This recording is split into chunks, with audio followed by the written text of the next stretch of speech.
ਦੇ ਵਿੱਚ ਵੱਡਾ ਹਾਦਸਾ ਵਾਪਰਿਆ ਹੈ। ਯਤੀ 에ਅਰਲਾਈਨਸ ਦਾ ਜਹਾਜ਼ ਕ੍ਰੈਸ਼ ਹੋ ਗਿਆ। ਹੁਣ ਤੱਕ 30 ਲੋਕਾਂ ਦੀਆਂ ਲਾਸ਼ਾਂ ਕੱਢੀਆਂ ਜਾ ਚੁੱਕੀਆਂ ਨੇ। ਤਾਂ ਇਹ ਵੱਡਾ ਹਾਦਸਾ ਵਾਪਰਿਆ। ਜਹਾਜ਼ ਦੇ ਵਿੱਚ ਕੁੱਲ 72 ਲੋਕ ਸਵਾਰ ਸਨ, 68 ਯਾਤਰੀ ਸਨ, 4 ਕਰੂ ਮੈਂਬਰ ਸਨ। ਜਹਾਜ਼ ਦੇ ਵਿੱਚ 72 ਲੋਕਾਂ ਦੀ ਮੌਜੂਦਗੀ ਸੀ ਔਰ ਹੁਣ ਤੱਕ ਇੱਕ ਵੱਡੀ ਤਾਦਾਦ ਹੈ ਜਿਹੜੀਆਂ ਲਾਸ਼ਾਂ ਕੱਢੀਆਂ ਗਈਆਂ ਨੇ। 68 ਯਾਤਰੀ ਸਨ ਔਰ 4 ਕਰੂ ਮੈਂਬਰ ਸਨ। ਕਾਠਮਾਂਡੂ ਤੋਂ ਪੋਖਰਾ ਇਹ ਜਹਾਜ਼ ਜਾ ਰਿਹਾ ਸੀ ਤਾਂ ਬਹੁਤ ਵੱਡੀ ਘਟਨਾ ਵਾਪਰੀ ਹੈ, ਬਹੁਤ ਵੱਡਾ ਹਾਦਸਾ ਵਾਪਰਿਆ ਹੈ। ਕਾਠਮਾਂਡੂ ਤੋਂ ਪੋਖਰਾ ਇਹ ਜਹਾਜ਼ ਜਾ ਰਿਹਾ ਸੀ, ਰੈਸਕਿਊ ਆਪਰੇਸ਼ਨ ਕੀਤਾ ਜਾ ਰਿਹਾ ਹੈ। ਤਸਵੀਰਾਂ ਸਾਹਮਣੇ ਆ ਚੁੱਕੀਆਂ ਨੇ ਕਿ ਕਿਸ ਤਰੀਕੇ ਦੇ ਨਾਲ ਇਹ ਹਾਦਸਾ ਵਾਪਰਿਆ ਹੈ। तो दस दईए कि यह मौसम खराब की वजह के नाल दस्या जा रहा है कि यह हादसा वापरिया क्योंकि जो रनवे ते जहाज सी और उसने उड़ान भरी ही सी तो उस तो तुरंत बाद यह जहाज क्रैश हो जाता है और जिवें ही क्रैश होंदा तो इस दे विच अग लग जाती है, भयानक अग लग जाती है। सवेर वेले दी घटना है, अज सवेर वेले यह घटना वापरी है। वड्डा हादसा वापरिया नेपाल दे विच। दस दईए कि यति एयरलाइंस का यह विमान है जो पोखरा एयरपोर्ट से ही क्रैश होया है और जानकारी मुताबिक इस ATR 72 प्लेन दे विच 68 यात्री और 4 क्रू मैंबर सवार सन। क्रैश होने तो तुरंत बाद ही इस जहाज दे विच अग लग गई और किस तरीके की भयानक अग लगी है तस्वीरां साफ तौर पर जाहिर ने। बहुत वड्डा हादसा वापरिया है और हुण तक कई लाशां जिहड़ियां ने ओह कढियां जा चुकियां ने। 30 लोकां दीयां लाशां कढियां जा चुकियां ने। शंकर आनंद मेरे सहयोगी फोन लाइन ते ने। शंकर, क्या कुछ आपके पास जानकारी? एक बहुत बड़ा हादसा।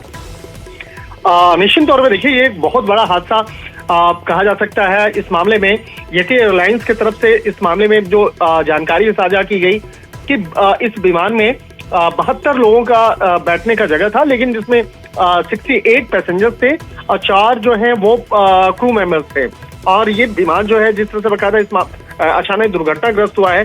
निश्चित तौर पे इस मामले में जो अभी इस वक्त में वहां पर पोखरा में जो तमाम जो सेना के जो जवान हैं वो वहां पर इस राहत और बचाव कार्य में लगे हुए हैं।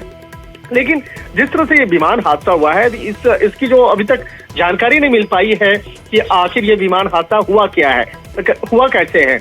लेकिन जिस तरह से अगले जो पिछले तमाम जो रिकॉर्ड्स को अगर देखा जाए तो पिछले 30 सालों के दौरान 27 ऐसे फैटल एक्सीडेंट जो है वो हो चुके हैं नेपाल में। और सबसे बड़ी जो वजह बनती है वहां का मौसम और पहाड़ों के से प्लेन का टकराना। तो यहाँ पर क्या तकनीकी खामियां आई, आखिर क्या वहां पे मौसम और पहाड़ों से टकराने की वजह से या बादल से टकराने की वजह यहाँ पर इस हादसे की वजह बनी है। तो इस मामले में जो ब्लैक बॉक्स होगा उसके बरामदगी के बाद ही कुछ कहा जा सकता है। लेकिन एक हमारे जो सूत्र हैं वो बता रहे हैं कि जिस तरह से बकायदा इस मामले में हालांकि नेपाली मीडिया भी इस बात की पुष्टि कर रही है कि 30 लोगों का शव बरामद किया जा चुका है, जिसमें कि 10 फॉरेनर्स थे। इस वक्त में जिस तरह से हम लोग चर्चा कर रहे हैं कि टोटल जो 68 पैसेंजर्स थे उसमें से 30 लोगों का शव बरामद किया जा चुका है और 10 लोग जो है फॉरेनर्स थे। तो उसमें फॉरेनर्स में क्या भारतीय मूल के लोग भी हैं, इस मामले की भी पड़ताल की जा रही है। इस मामले में जो भारतीय विदेश मंत्रालय जो है इस मामले में लगातार नेपाल से संपर्क में है। और एक तरह से कह सकते हैं कि जिस तरह से अगर पुराने इतिहास को अगर देखा जाए तो 30 मई 2022 यानी कि पिछले साल भी जो एक विमान हादसा हुआ था नेपाल में जिसमें 22 लोग मारे गए थे। और उससे पहले की अगर बात करें 12 मार्च साल 2018 को तो उस वक्त में बांग्लादेश से नेपाल आ रही विमान जब दुर्घटनाग्रस्त हुई थी तो उस वक्त में 50 लोग मारे गए थे 12 मार्च 2018 को। तो एक तरह से कहा जा सकता है कि इस तरह के जो विमान हादसे अक्सर नेपाल में होते रहते हैं। और हालांकि आज बेहद ये दुखदायी एक खबर कही जा सकती है कि आज सुबह के वक्त में नेपाल से इतनी बुरी खबर आई है। हालांकि उस विमान में कितने भारतीय थे इस मामले की भी पड़ताल की जा रही है।